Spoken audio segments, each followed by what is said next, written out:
রোজা অবস্থায় কেউ যদি নিজের স্ত্রীকে আদর করেন, স্ত্রীর সাথে খুনসুটি করেন অথবা এই জাতীয় কথাবার্তা বলেন, আর বলাটা দোষের না, আদর করাও দোষের না, এই জাতীয় এগুলো দোষের কিছু না, কিন্তু কথা বলার দ্বারা বা আদর করার দ্বারা যদি ব্যক্তি অপবিত্র হয়ে যায় অর্থাৎ বীর্যপাত হয়ে যায়, তখন তার রোজা নষ্ট হয়ে যাবে। ওই অবস্থায় ব্যক্তিকে পরবর্তীতে এই রোজা আবার কাজা আদায় করে নিতে হবে। এই মাসালাটা ক্লিয়ার হয়েছেন তো? ক্লিয়ার না হলে পরবর্তীতে ব্যক্তিগতভাবে জেনে নেবেন। মাহে রমাদানের জন্য অতীব গুরুত্বপূর্ণ এবং জরুরি যে মাসালা, সেটা হলো সিয়াম সাধনার, অর্থাৎ রমাদানের যে সিয়াম সাধনা করব, রোজা রাখবো, রোজার নিয়ত করা। আমরা তো অনেকে নিয়ত করতে ভুলে যাই নাকি? নিয়ত করতে যেন না বলি, নিয়ত করতেই হবে। মুখে উচ্চারণ করলেও সমস্যা নেই, না করলেও সমস্যা নেই, অন্তর থেকে আপনি যে আজকে রোজা রেখেছেন এটা নিয়তটা করতে হবে যে আমি রোজা রাখলাম, রোজা রাখার জন্য সেহরি খেলাম, বা আজকে আমি রোজা, এটা মনে মনে একবার হইলে আপনার আসতে হবে, আসতেই হবে। রমাদানের নিয়ত করতে হবে। সাহারি খাওয়া ছাড়া রোজা রাখলে রোজা হবে, রোজার কোনো সমস্যা হবে না। তবে বিষয় হলো সাহারি খাওয়া সুন্নাহ। সাহারি খাওয়া কি সুন্নাহ। এই জন্য কেউ যদি ভুলে যান অথবা কেউ যদি আমরা ভুলে যাই অথবা সময়ের কারণ না খেতে পারি, তিনি সাহারি না খেয়ে রোজা রাখলে রোজা হবে, রোজার কোনো সমস্যা হবে না। তবে সিস্টেম হলো সাহারি খেতে হবে, খাওয়া সুন্নাহ, এটাকে অবহেলা করা যাবে না। সাহারির নিয়তে অন্তত এক গ্লাস পানি, আপনি ভাত খাওয়ার মতো ক্ষুধা না থাকলে সামান্য একটু খাওয়ার সাহারির নিয়ত, একটা খেজুরও খেতে পারেন, একটা খেজুর খেয়েও সাহারির নিয়ত করতে পারেন, এটাও সাহারি হিসেবে গণ্য হবে। এই জন্য সাহারি খেতে হবে, সাহারি খাওয়া সুন্নাহ। এই সুন্নাহটাও যেন আমাদের থেকে না ছুটে যায়, আমরা একটু সজাগ থাকবো। এরপরে রোজা রাখা অবস্থায় দিনের বেলা এই মাসালাগুলো খুবই জরুরি। যারা সায়েম তাদের জন্য এই মাসালাগুলো খুবই জরুরি, আমাদের সকলের এগুলো জানা উচিত। যারা জানি তারাও শুনলে ভালো, যদি ভুলে যায় মনে থাকবে। এই জন্য যারা এখনো আসেন নাই তাড়াতাড়ি চলে আসেন, কারণ এটা দ্বিতীয়বার আর বলা হবে না, মাসালা দ্বিতীয়বার আর বলা হবে না, আজকেই বলে দিচ্ছি। 3 নম্বর যে মাসালা, সেটা হলো সিয়াম সাধনা অবস্থায়, রোজা রাখা অবস্থায় কেউ যদি ভুলে খাওয়ার খেয়ে ফেলে, পানি পান করে ফেলে, কোনো জাতীয় খাওয়ার বা পানীয় যদি কারো পেটে প্রবেশ করে, অথবা ভুলবশত স্ত্রী সহবাস করে ফেলে, এই অবস্থায় রোজা ভাঙবে না। ভুলে এই জাতীয় কাজগুলো করলে রোজা ভাঙবে না। বরং আপনি যখন খাওয়া শেষ হলো বা যতটুকু খাওয়া অবস্থায় আছেন, ঠিক সেই অবস্থায় আপনার মনে এসলো আমি তো রোজাদার, ওই অবস্থায় আপনি খাওয়ারটা আর গলাতে নিতে পারবেন না, এই সুযোগ আর নেই, পালাই দিতে হবে।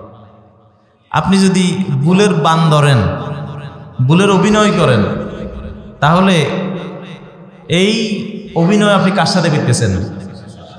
আল্লাহর সাথে করতেছেন। আল্লাহ কি আপনার মনে খবর জানে না? তাহলে আপনারা কি রোজা রাখতে কেউ কইছে নি? কেউ বলে নাই।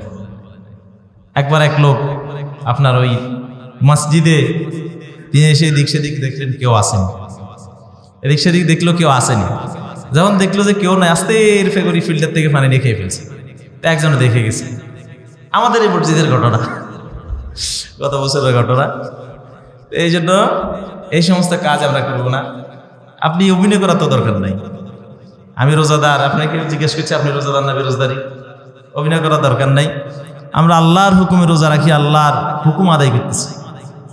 তা আল্লাহর হুকুম যদি আমি অন্তর থেকে না করি, আমি যদি মানুষকে দেখানোর জন্য করি, এটা কি আল্লাহর কাছে গ্রহণযোগ্য হবে? আল্লাহর কাছে গ্রহণযোগ্য হবে না। এই জন্য প্রিয় ভাইয়েরা, আমরা রোজা অবস্থায় ভুলে খাওয়ার খেয়ে ফেললে, এই বিষয়টা ভুলে খাওয়ারের কারণ রোজা ভাঙবে না। 4 নম্বর হলো সুরমা, তেল, সুগন্ধি ইত্যাদি ব্যবহার করলে রোজা নষ্ট হয় না। মিষ্টি আম্বর, মিষ্টি জাতীয় গ্রান, আতর, সুরমা, এরপরে গোলাপ জলের গ্রান, আগরবাতির গ্রান, এই জাতীয় গ্রানগুলো যদি নাকে আসে রোজা ভাঙবে না। এই গ্রানের কারণে রোজা কি হয় না?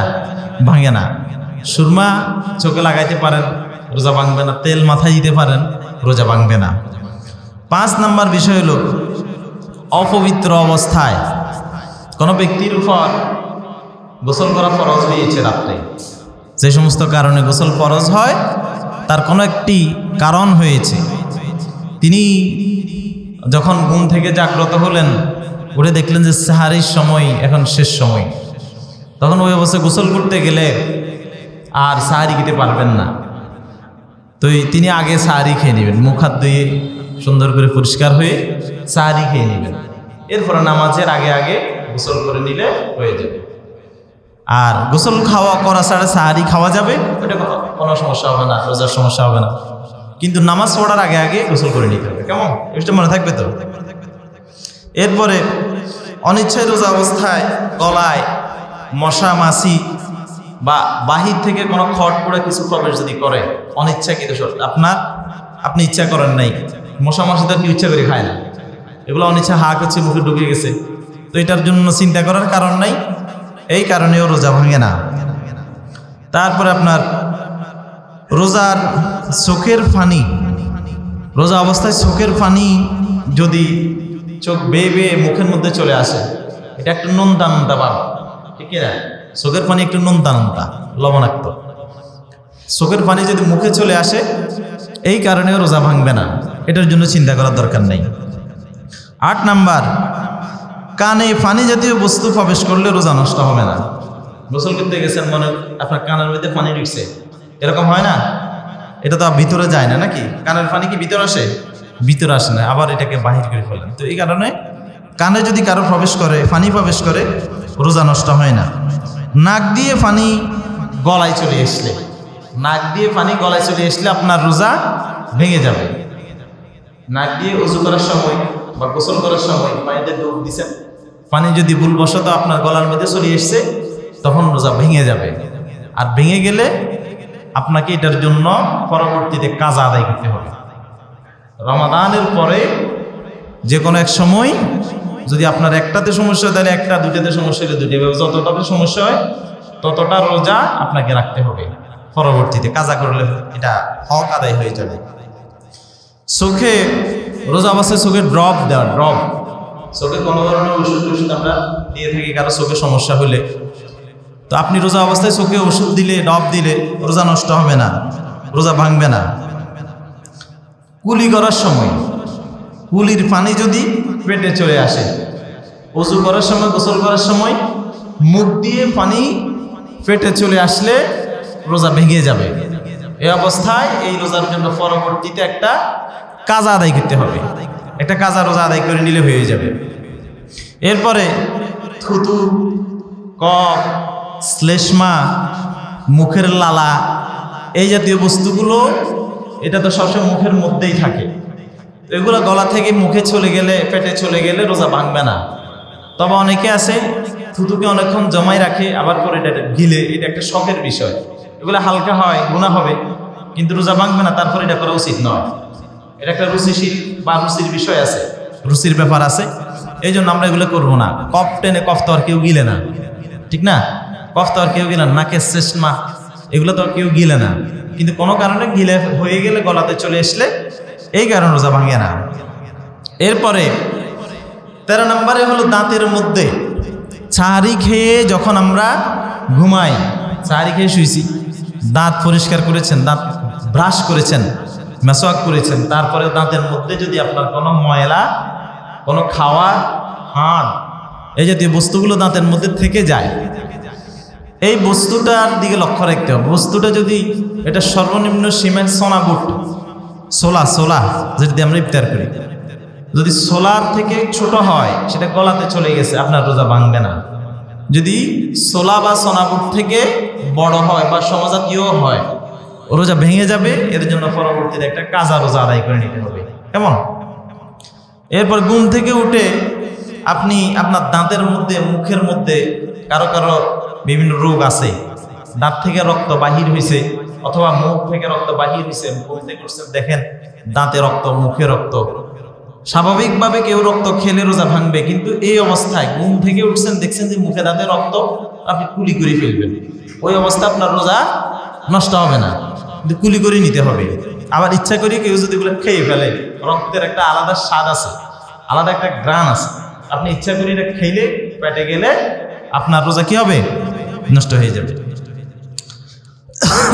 এরপরে ফান, যারা ফান খাই, ফান যারা খাই, সাহারির পরে কথা বলিয়েন না, কথা বলিয়েন না, কথা বলিয়েন না। ফান খাওয়া অবস্থায়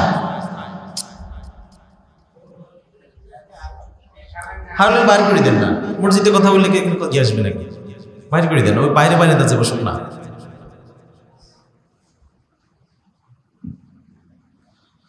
ফান খাওয়া অবস্থায় সাহারির পরে যদি কেউ ফান খায় এবং ফান খেয়ে নামাজ কালাম পড়ে আপনি ঘুমাই গেছেন, তো ঘুম থেকে ওঠার পরে থুতু ফেলতেছেন, থুতুর সাথে যদি দেখেন যে থুতুর রং হালকা লাল, পানের ফিসকি বা সিপটি এগুলো তো লাল নাকি, হালকা দেখছেন যে লাল হয়ে গেছে, এই অবস্থায় ওইটা দেখলে ভয় পাওয়ার কিছু না, রোজা ভাঙবে না। তবে হ্যাঁ, একটা বিষয় আছে, আপনি ভালো করে গুলি করেন নাই, পানের সেফটির রংটা যদি আপনার থুতু থেকে বেশি হয়, থুতু থেকে বেশি হয়, থুতু থেকে লাল হয়ে যায়, তখন রোজা ভাঙার সম্ভাবনা আছে। এই অবস্থায় কোনো একজন স্থানীয় আলেমের কাছে, অর্থাৎ আমি যেহেতু আছি আমার কাছে আসবেন, এবার এটা জেনে নেবেন, অবস্থা অনুযায়ী মাসালা হয়। এরপরে মুখের মধ্যে বালি, মাটি ইত্যাদি প্রবেশ করলে উড়ন্ত অবস্থায়, ধুলা অবস্থায়, ধুলার মানে বাতাসের সাথে ধুলা বালি এগুলো যদি চলে আসে, এটা মুখে প্রবেশ করছে, আপনি বুঝতে পারছেন গলাতে চলে গেছে, এই অবস্থায় এটা ভুলবশত হয়, অনিচ্ছাই হয়। ইচ্ছা করে তো কেউ বালু মাটি এগুলো খায় না নাকি, ইচ্ছা করে কেউ খায় না, সেই জন্য রোজা ভাঙবে না। 18 নম্বর হলো মুখের মধ্যে সৃষ্ট বস্তু, বিশেষ করে কারো দাঁতে, দাঁতের মাড়িতে, জিহ্বাতে, গলাতে বিভিন্ন ধরনের ইনফেকশন, বিভিন্ন ধরনের রোগ হয়, তো এই জাতীয় কারণে রোজা নষ্ট হয় না।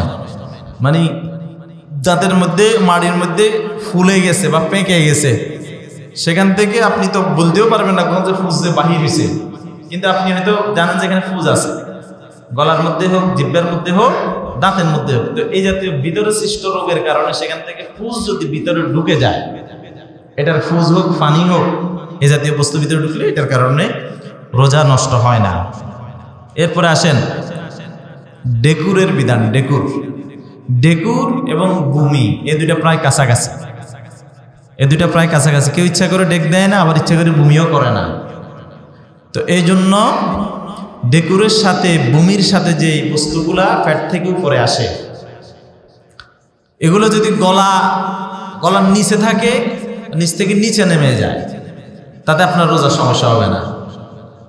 গলার কণ্ঠনালী দিকেও যদি উপরে চলে আসে, তখন আপনি এটাকে ফালাই দিতে হবে। কেমন ফালাই দিলে রোজা ভাঙবে না। এটা গলা থেকে উপরে মুখে এসছে, স্বাদ চলে এসছে মুখে, স্বাদ, ডেকুরের স্বাদ আছে না, মুখে চলে এসছে, মুখে আসার পরে আপনি যদি এটাকে গিলে ফেলেন, তখন রোজা নষ্ট হয়ে যাবে, তখন রোজা ভেঙে যাবে। এটার জন্য পরবর্তীতে কাজা রোজা আদায় করে নিতে হবে। এরপরে রোজা অবস্থায় অচেতন হওয়া, বেহুশ হয়ে যাওয়া, বিভিন্ন কারণে, রোগের কারণে হোক, গরমের কারণে হোক, কাজের কারণে হোক, কেউ যদি রোজা রাখছে ওই অবস্থায় বেহুশ হয়ে গেছে, আর তার ইফতারের আগে তার হুঁশ আসে নাই, তাহলে তার রোজা আদায় হয়ে যাবে। এবং পরবর্তীতে যদি তার হুঁশ আসে, পরবর্তীতে হুঁশ আসলে এটার বিধান আলাদা। আর যদি দেখেন যে বেহুশ হয়েছে, আপনি ওষুধ খাওয়াইছেন, ওষুধ দিচ্ছেন, ওষুধ দেওয়ার পরে আধা ঘন্টা, 1 ঘন্টা, 2 ঘন্টা পরে হুঁশ আসছে, খাওয়াইছেন, তখন তো রোজা ভাঙবে। তো এর জন্য পরবর্তীতে কাজা রোজা আদায় করে নিতে হবে। কেমন কাজা রোজা আদায় করে নিতে হবে। দাঁতের মাজন, টুথব্রাশ জাতীয় মেডিসিনগুলো ব্রাশ দিয়ে দাঁতে লাগে, অথবা সুগন্ধি জাতীয় যে মাজনগুলো আছে পাউডার এটা, অথবা কয়লা, আমরা যেটাকে আঞ্চলিকতায় সালি বলি, সালি, অথবা মেসোয়াক বা আম পাতা, এক কথায় যেটা দিয়ে দাঁত ব্রাশ করি, দাঁত ডলি, এই জাতীয় বস্তুগুলা যখন রোজা অবস্থায় এই জাতীয় বস্তু দিয়ে দাঁত ডলা জায়েজ নেই। মানে আপনি সুবে সাদিকের পর থেকে সূর্যাস্ত পর্যন্ত টুথব্রাশ, সালি, সুগন্ধিযুক্ত যে পাউডারগুলো আছে এগুলা ব্যবহার করা কি নাই, জায়েজ নেই। কারণ এটাতে একটা মিষ্টান্ন স্বাদ আছে, এ জাতীয় এগুলোতে একটা মিষ্টি মিষ্টি ঝাঁঝ কি আছে, একটা স্বাদ আছে। কারণ এটা আপনার ইচ্ছে অনিচ্ছে গলাতে যাবেই, আপনার ইচ্ছায় অনিচ্ছে এটা গলাতে যাবেই। এই জন্য রোজা রাখা অবস্থায় এটা ব্যবহার করা জায়েজ নাই। আর মেসওয়াকের বিধান অথবা খালি ব্রাশ অথবা আম পাতা, এগুলো যদি আমরা এগুলো দিয়ে দাঁত ডলি, কারণ দাঁতিতে ময়লা হয়েছে দিনের বেলা দাঁত ডলি, তাহলে সেই অবস্থায় এটা টুকরো যদি ফ্যাটের ভিতরে প্রবেশ করে, একটা দুটো টুকরো ভুলে প্রবেশ করে গেছে, অথবা আপনি জানেন না টুকরো যে ফ্যাটের মধ্যে ঢুকছে এটা আপনি জানেন না, বা জানেন যে সে কোনো একটা খটকুটা মানে মেসওয়াকের যে টুকরোগুলো আছে ওগুলো ঢুকে গেছে, পরিমাণটা অত্যন্ত ছোট যদি হয় রোজা ভাঙবে না। কিন্তু বড় পরিমাণের আকার হইলে সেটার মশলা ভিন্ন, এটা জেনে নিতে হবে, বলে জেনে নিতে হবে।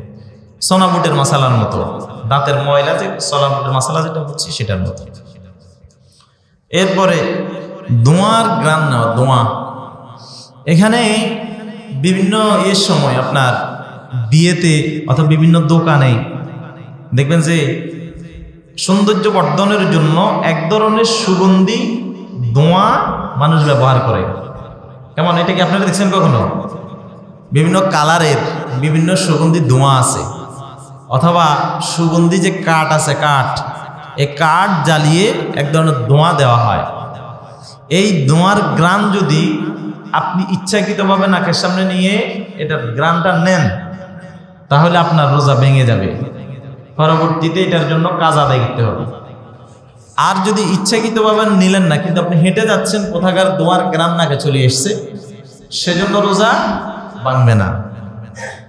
এরপরে নাকে অনেকের রোগ থাকে, বিভিন্ন ধরনের রোগ, তো এই রোগের কারণে দেখেন যে অনেকের নাক দিয়ে রক্ত পড়ে, কেমন, অনেকের নাক দিয়ে রক্ত পড়ে। আপনি শোয়া অবস্থায় বা বসা অবস্থায়, যে কোনো অবস্থায় হোক, নাক দিয়ে যদি হঠাৎ রক্ত পড়া আরম্ভ হয়, নাকের রক্ত যদি গলাতে চলে আসে, তখন রোজাটা ভেঙে যাবে। এটার জন্য ফরওয়ার্ড কাজ আদায় করে নিতে হবে, চিকিৎসা করে কাজ আদায় করে নিতে হবে, কারণ এটা তো কন্টিনিউ হয় না।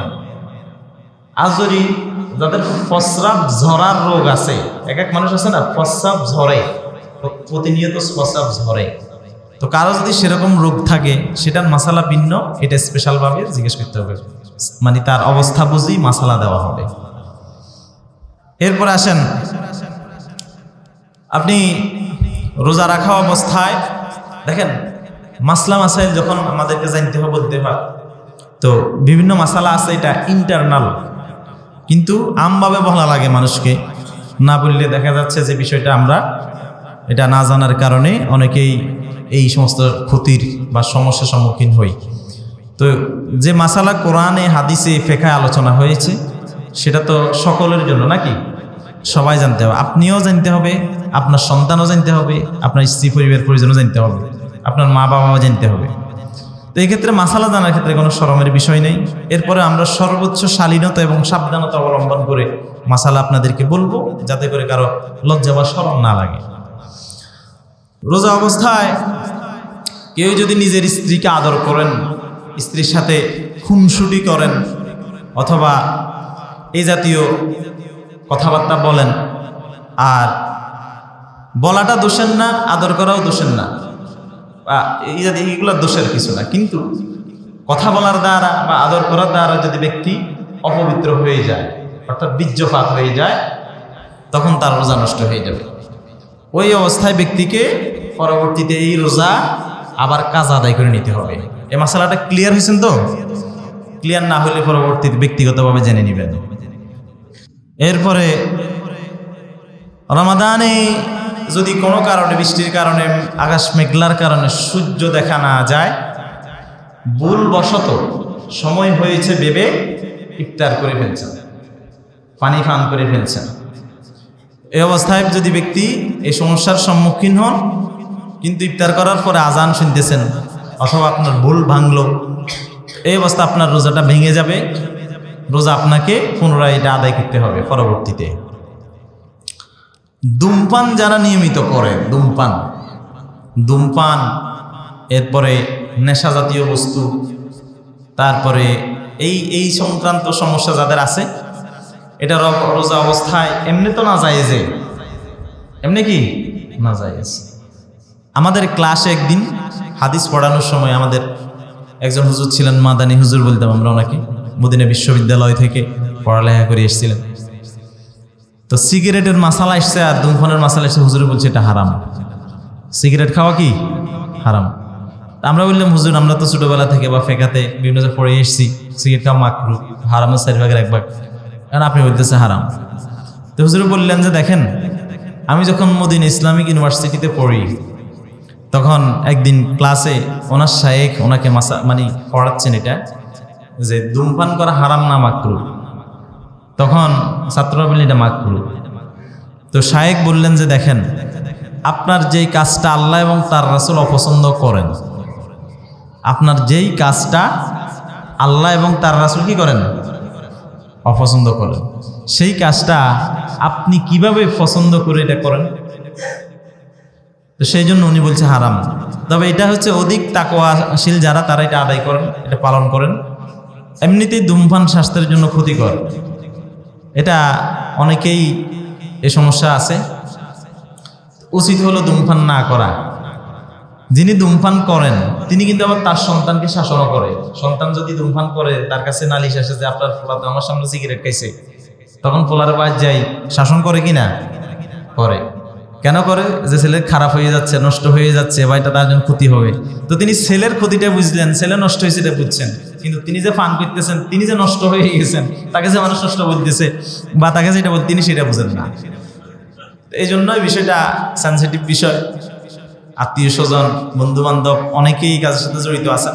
তো নিজের কল্যাণের জন্য এটা ত্যাগ করা উচিত বলে আমি মনে করি। কারোর প্রতি ইন্টারফেয়ার না, পরামর্শ রইল। এরপরে নারীদের হায়েজ ও নেফাস সংক্রান্ত কারণে রমাদানের রোজা তখন তার উপর নাজায়েজ। হায়েজ নেফাসের সংক্রান্ত বা ইস্তেহাজার কারণে রোজা তখন তার জন্য জায়েজ নাই। তিনি রমাদানের পরে তা গুনে গুনে কয়দিনের রোজা তার ভাঙছে সেটা তিনি আদায় করে নিতে পারেন। অশ্লীল কথা ইচ্ছাকৃতভাবে বীর্যপাত ঘটানো, অশ্লীল কথার দ্বারা খারাপ, মানে অশ্লীল মুভি, এরপর নাচের ভিডিও, এই জাতীয় কথা, এখন তো এটার অভাব নাই। যেদিকে দিনবেন সেদিকে, যেদিকে তাকাবেন সেদিকে সমস্যা। তো এই অবস্থায় যদি কেউ যদি অসুস্থ হন, রোগী হন, তিনি নিজেকে কন্ট্রোল করতে পারেন না, অর্থাৎ তিনি বীর্যপাত হয়ে যায় তার, তাহলে সেই ব্যক্তি ওই রোজাটা তার ভেঙে যাবে। আর এটার জন্য পরবর্তীতে এই রোজা কাজা আদায় করে নিতে হবে। মানে তিনি কথায় অর্থাৎ অশ্লীল কথা বলে ফেলছেন বা লিপ্ত হয়ে গেছে। আর যদি কেউ ইচ্ছাকৃতভাবে জেনে শুনে ঠান্ডা মাথায় বীর্যপাত ঘটান, স্ত্রী সহবাস করেন, এগুলা করেন, তাহলে তিনি এটার কাজাও আদায় করতে হবে, কাফারাও আদায় করতে হবে। তো কাজার বিধান হলো রমাদানের পরে একটা রোজার বদলে একটা রোজা রাখা। আর কাফারা হইল যেটা তিনি ইচ্ছাকৃতভাবে করছেন, মানে আপনি আজকে রোজা রাখবেন না, আপনার খেয়াল হলো আপনি কি আজকে রোজা রাখবেন না। এই অবস্থা আপনি প্রকাশ্যে ফানাহার করে ফেললেন, বিদ্রোহ করলেন আল্লাহর সাথে। এই বিদ্রোহটা রোজা আসলে আমাদের কিছুটা বুঝে আসে, কিন্তু প্রতিনিয়ত যারা নামাজ পড়ি না, তারা যে আল্লাহর হুকুমের সাথে বিদ্রোহ করতেছি, তাদের আবার বুঝে আসে না। তারা আবার এটা বুঝি না যে আল্লাহর হুকুম তরক করা মানে কি বিদ্রোহ করা। রাষ্ট্রীয় যে সমস্ত নিয়ম নীতিগুলো আছে, যে সমস্ত আইন কানুনগুলো আছে, এই আইন কানুন যারা লঙ্ঘন করে তাদেরকে রাষ্ট্রদ্রোহী বলে কিনা? রাষ্ট্রদ্রোহী বলে। আপনি যদি কাউকে হত্যা করেন, হত্যা না করা এটা করার জন্য নিষেধ করা আছে রাষ্ট্রীয় আইনে যে হত্যা করা যাবে না, করলে আপনাকে শাস্তি দেওয়া হবে, ঠিক কিনা? এটা রাষ্ট্রের আইন। আপনি যদি কাউকে হত্যা করেন তাহলে আপনি রাষ্ট্রীয় আইনের সাথে কি করলেন? বিদ্রোহ ঘোষণা করলেন। তখন রাষ্ট্রের পুলিশ বাহিনী এসে আপনাকে গ্রেফতার করবে, শাস্তির সম্মুখীন করবে। তদ্রূপভাবে আল্লাহ তাআলা যে হুকুমগুলো আমাদের উপর ফরজ করেছেন, নামাজ, রোজা, হজ, যাকাত, পর্দা, হালাল হারাম, এই বিষয়গুলো ফরজ। ফরজ বিধান যিনি ঠান্ডা মাথায় জেনে শুনে লঙ্ঘন করবেন, তিনি আল্লাহর সাথে কি করছেন? বিদ্রোহ ঘোষণা করেছেন। তো এই জন্য রাষ্ট্রের, একটা ছোট রাষ্ট্রের একটা আইন লঙ্ঘন করে আপনি যাবজ্জীবন জেল হচ্ছে, ফাঁসি হচ্ছে। যিনি রাজাদিরা আহকামুল হাকিমিন, তার বিধান লঙ্ঘন করার কারণে আপনার শাস্তিটা ব্যক্তি আলোকে ব্যক্তির শাস্তি, আইন আলোকে আইনের শাস্তি। তিনি স্রষ্টা আলোকে তার শাস্তি সেরকমই হবে যেরকম তিনি করে রেখেছেন।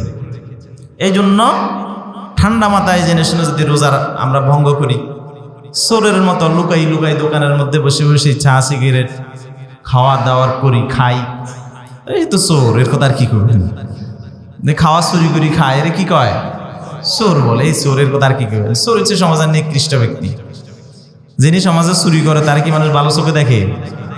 ভালো চোখে দেখেন, এ তো চোর। তো এভাবে কেউ যদি আপনার সামনে রোজা না রাখি খায়, লুকাই লুকাই খায়, দোকানের পিছনে যায় খায়, বাথরুমে বসেও খায়, সিগারেট কোথায় ইয়ে করে? বাথরুমে বসে বসে ধূমপান করে, এর মধ্যে ফেতুনি, চোর, খারাপ মানুষ সমাজে তো না থাকারই কথা। এদেরকে সমাজে সবাই ঘৃণা করে, করাটাই স্বাভাবিক।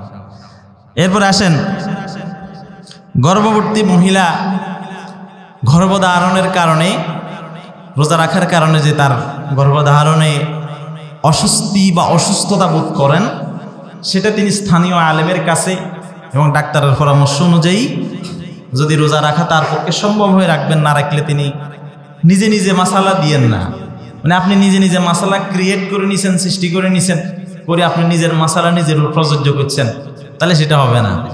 যিনি মাসলা সম্পর্কে যার জ্ঞান আছে তার থেকে বিষয়টা বলে জেনে নেবেন যে এটা আপনার জন্য জায়েজ কি না জায়েজ, কেমন?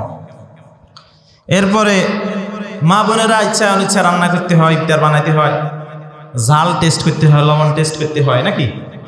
তো এটা করতে গিয়ে একটু সাবধানতা অবলম্বন করতে হবে। সাবধানতা অবলম্বন করতে হবে। যদি ভুলে এটার স্বাদটা ভিতরে চলে যায় তখন রোজাটা ভেঙে যাবে। জিব্বার আগাটা একটু দেখে টেস্ট করে ফালাই দিতে হবে। আর আমরা পুরুষ যারা আছি, রমাদানে তরকারিতে লবণ হোক, জাল হোক, এ জাতীয় কোনো সমস্যা হলে বাড়িতে যে একেবারে ঠাং ঠাং করে বাজাল করিয়েন না, কারণ তিনিও তো রোজা রাখছেন নাকি? তিনিও রোজা রাখছেন। এই জন্য আমাদেরকে এ বিষয়ে একটু নমনীয় হইতে হবে। ইনজেকশনের আলাদা মাসালা আছে, এটার জন্য কয়েকটা শাখা আছে, এই জন্য এটা বিস্তারিত বললাম না। তবে কারো যদি ইনজেকশন দেওয়ার প্রয়োজন হয় তারা ব্যক্তিগতভাবে যোগাযোগ করে নেবেন। মুসাফির ব্যক্তির উপর রোজা রাখার বিধান ওনার জন্য স্থগিত করা হয়েছে। রোজা তিনি যখন মুকিম হবেন, স্থায়ী বাসিন্দা হবেন, তখন রোজা রাখবেন। আর মুসাফির অবস্থায় তার যে রোজাগুলো ভাঙ্গা হয়েছে সেগুলো পরবর্তীতে আদায় করে নেবেন।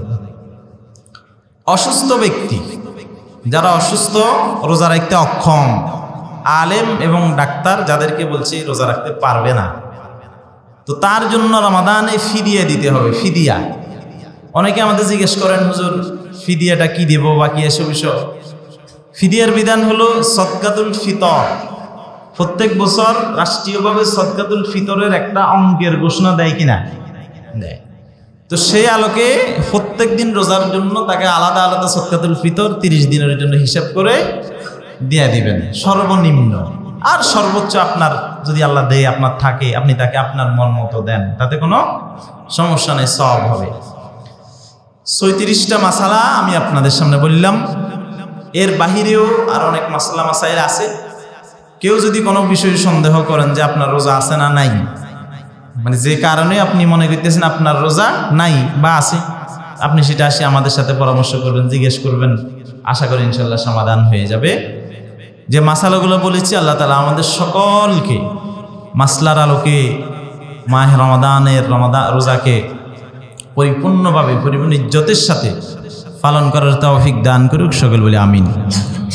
তো আমাদের সমাজে গত সপ্তাহে একটা দুঃখজনক এবং ন্যাক্কারজনক ঘটনা ঘটেছে। এই বিষয় সম্পর্কে, এই বিষয়টা আমাদের অলসতা, গাফেলতার কারণে এটা হয়েছে। মানে আমরা সমাজে যাদের একটু মান ইজ্জত আছে, যারা সম্মানিত ব্যক্তি, তারা সমাজে কোনো অন্যায় কাজের প্রতিবাদ করি না। একজন ব্যক্তি চোর, বদমাইশ, ইফতিজার, টাউট, খারাপ, তার দ্বারা সমাজের মানুষ আতঙ্কিত হয়, ক্ষতিগ্রস্ত হয়। তখন এই জাতীয় লোকের সংখ্যা সমাজে 5 থেকে 10%, ঠিক কি না? 5 থেকে 10%। আর ভদ্র মানুষের সংখ্যা ম্যাক্সিমাম 80 থেকে 90%, কম বেশি হইতে পারে। দেখেন, এত ভদ্র মানুষ সমাজে থাকতে 2-4 জন চোর বাটপারের চেহারার দিকে আঙ্গুল তুলে গিয়ে কথা বলতে পারে, কথা বলছেন? আল্লাহ তাআলা বলছে, আমারু বিল মারুফ ওয়া নাহু আনিল মুনকার, তোমরা সৎ কাজের আদেশ করো, অসৎ কাজ থেকে বাধা দাও, নিষেধ করো। সমস্যা, এই জাতীয় সমস্যার সম্মুখীন, অসৎ কাজ থেকে নিষেধ না করার কারণে আজকে আমরা এই সমস্যার সম্মুখীন হচ্ছি। এই জন্য সমাজের নাগরিক হিসাবে আমাকে এক্ষুনি সিদ্ধান্ত নিতে হবে, আমার এই সমাজে চরিত্রহীন কে আছে, কে আপনার মেয়েকে, আমার মেয়েকে, বোনকে ডিস্টার্ব করে, কে বিভিন্ন দুর্ঘটনাগুলো, অঘটনগুলো ঘটায়, এটা সমাজে সবাই জানি। কে সমাজে চুরি করে, বাটফারি করে, টাউডারি করে, এদেরকে চিহ্নিত করে আইনের হাতে তুলে দেওয়া উচিত। আজ থেকে আপনাকে সচেতন থাকতে হবে। না হয় আজকে তিনি মরেছেন, কালকে আমিও তো মরতে পারি, ঠিক কিনা? এই বিপদ আজকে একজনের উপর এসেছে, আমি আস্তে দূরে সরে রয়েছি, মাগো আমি কাছে গেলে যদি মামলায় পড়ে যাই, আমি নিষেধ করতে গেলেও যদি আমার উপর আসে, খেপে যায়। ইউনিটি না থাকার কারণে, একতা না থাকার কারণে সমাজে বিশৃঙ্খলাগুলো হচ্ছে। আমরা অন্তত একটা বিষয়ের উপর ইউনিটি করতে হবে, একটা বিষয়ে সকলে একমত হইতে হবে, সেটা হলো সমাজে কোনো মাস্তান, টাউট, বাটপার, চোর, অর্থাৎ এক কথায় যেটা সমাজের সাথে যায় না, এই জাতীয় কাজ যারা করে সমাজে সব ঐক্যবদ্ধভাবে তাদের প্রতিহত করতে হবে। যদি তা করতে পারি তাহলে আশা করি সমাজে চুরি হবে না, রাহাজানি হবে না, ইফটিজিং হবে না, কেউ ক্ষতিগ্রস্ত হবে না। এই জন্য ভাইয়েরা, আপনাকে একজন গালি দিবে, আপনি মনে করেন আমি একজন ভদ্র মানুষ, আমার গালি গালাজ করার কেন, মানিজ্য চলে যাব। বাজারে ধরি যদি আমার গালি গালাজ করে, কলারটা নিতে আমার কি হবো, মানিজ্য। আমি বলি আমার মানিজ্যত নাই, হে আপনার গালি গালাজ করলে আপনার মানিজ্যত যাব, হে যে গালি গালাজ করতেছে তার তো মানিজ্যত নাই। আপনার সম্মান রক্ষা করা শরীয়ত আপনার উপর ফরজ করেছে। সম্মান রক্ষা করা কি? হাতে হাত পরে শরীরের রক্তে মাংস করা মানুষ, আপনি কি আপনার হাত দুইটা, পা দুইটা নাই, আছে না? আপনি যদি আজকে তাকে সুযোগ দেন, কালকে তো সে আবার আপনাকে করবে, আপনাকে না করে আরেকজনকে করবে। এই জন্য সে একদিন গালাগালাজ করুক না, আপনি তো ভিকটিম না এখানে, নাকি? আপনি তো ভিকটিম, তার দ্বারা নির্যাতিত হচ্ছেন। এই জন্য আপনি যদি তার বিরুদ্ধে রুখে দাঁড়ান, আপনার মানিজ্যত যাবে না। কে বলে মানিজ্যত যাবে না? আপনি তাকে প্রতিহত করেন, সমাজের সবার সাথে ঐক্যবদ্ধ হয়ে তাকে প্রতিহত করেন, আইনের সহযোগিতা নেন। আইন নিজের হাতে তুলে না নিয়ে ঐক্যবদ্ধভাবে সামাজিক সালিশ, বিচার কেন্দ্র অথবা রাষ্ট্রীয় যে আইন আছে, যেখান থেকে সহজে থানা আছে, সেখান ওইটার মাধ্যমে সহযোগিতা নিয়ে সমাজকে এই সমস্ত ব্যক্তিদের থেকে আমরা মুক্ত রাখতে হবে, এবং যাতে করে মানুষ দুশ্চিন্তায় না পড়ে, সেই বিষয়ে আমাদের এখন থেকে চিন্তা করতে হবে। আল্লাহ তাআলা আমাদের সকলকে আমল করার তৌফিক দান করুক, সকল বলি আমিন। ওয়া আলী